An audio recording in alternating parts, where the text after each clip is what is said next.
This is a Monday morning routine, trash day, getting ready for another day at the plant.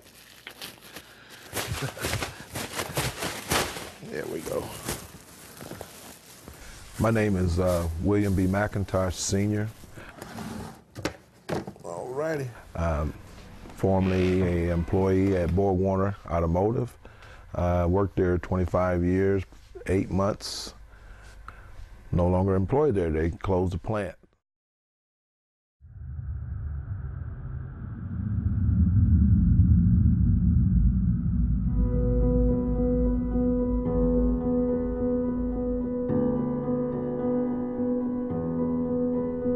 Borg-Warner Corporation built their corporation off of Warner Gear Muncie plant. This used to be one of the largest manufacturing cities. As far as manufacturing industrial work for years. We're the last major manufacturing plant to go now. And it's not just Muncie, it's everywhere, but being born and raised here, that's the difference that I will see in this community.